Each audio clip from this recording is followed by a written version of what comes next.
Le président français Emmanuel Macron est dans une situation pour le moins délicate. Sa cote de popularité n'a jamais été aussi basse. Les finances publiques du pays sont dans un tel état que certains évoquent même la possibilité d'un recours au FMI. Quant à son dernier Premier ministre, François Bayrou, il risque de perdre un vote de confiance lundi prochain. Et si cela se produit, Macron se retrouvera dans une véritable impasse politique. Dans cette vidéo, nous allons décrypter la crise économique et politique qui secoue la France et expliquer en quoi elle pourrait marquer le début de la fin pour Emmanuel Macron. Depuis la pandémie, la France accumule des déficits massifs. 8,9% du produit intérieur brut en 2020, puis 6,6% en 2021. En 2022, la situation semblait s'améliorer avec un déficit ramené à 4,7%. Mais en 2023, coup de tonnerre, le déficit repart à la hausse, atteignant 5,4% du produit intérieur brut, l'un des pires résultats de l'Union européenne, bien au-delà de l'objectif de 3%. Cette dégradation s'explique par une croissance économique anémique. De 2,5% en 2022, elle chute à seulement 0,8% en 2023. Des recettes fiscales plus faibles qu'espérées ont aggravé le fossé entre dépenses et revenus. Résultat, un déficit au-dessus des prévisions. Face à cette spirale, le gouvernement a tenté de réagir, mais avec un déficit qui frôle désormais les 5,8% et une dette publique dépassant 110% du PIB, l'une des plus élevées du monde, la situation devient intenable sans croissance forte, ce qui paraît improbable. La seule solution consisterait donc à couper dans les dépenses ou à augmenter les impôts. Problème, depuis les législatives de 2022, la coalition présidentielle n'a plus de majorité absolue. Pour faire passer ces réformes, le gouvernement d'Elisabeth Borne a dû recourir à plusieurs reprises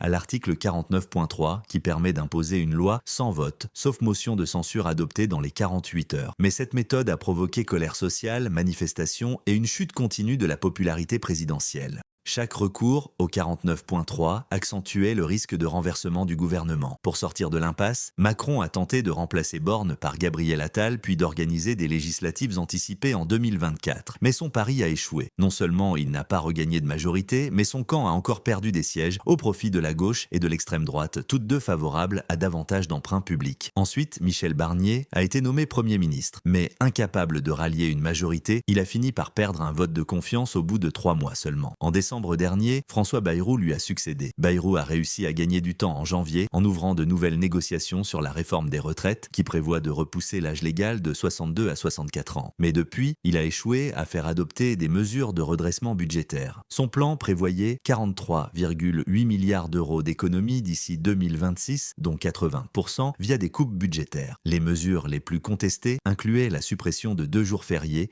un gel des retraites et 5 milliards d'euros de coupes dans la santé. Sans surprise, ces annonces ont suscité une vague de rejet. Un large mouvement de contestation s'est organisé sur les réseaux sociaux, appelant à une grève générale le 10 septembre, tandis que les syndicats ont programmé une nouvelle mobilisation le 18 septembre. Pour tenter de reprendre la main, Bayrou a convoqué un vote de confiance au Parlement, prévu le 8 septembre. Mais l'ensemble des grands partis d'opposition, du Rassemblement national à la France insoumise, en passant par les socialistes, les écologistes et divers groupes de gauche, ont annoncé qu'ils ne soutiendraient pas son budget. Une défaite quasi assurée qui entraînera la démission de son gouvernement. Dès lors, une question cruciale se pose. Que fera Macron après l'échec annoncé de Bayrou? 2 options s'offrent à lui. La première, nommer encore un nouveau Premier ministre. Mais après 4 échecs successifs, la mission paraît impossible. D'autant plus que nombre de figures de sa majorité préfèrent désormais prendre leur distance avec un président impopulaire en vue de l'élection présidentielle de 2027. La deuxième, convoquer de nouvelles législatives anticipées. C'est d'ailleurs ce que souhaite une majorité de Français. Mais les sondages montrent qu'un tel scrutin risquerait de déboucher sur une nouvelle assemblée sans majorité claire, voire sur une percée du Rassemblement national. Bref, un blocage politique encore plus profond qui affaiblirait Macron. Face à cette impasse, certains, même dans son propre camp, commencent à réclamer sa démission. Plus le blocage perdure, plus la situation financière de la France se détériore. Les marchés interprètent l'incapacité politique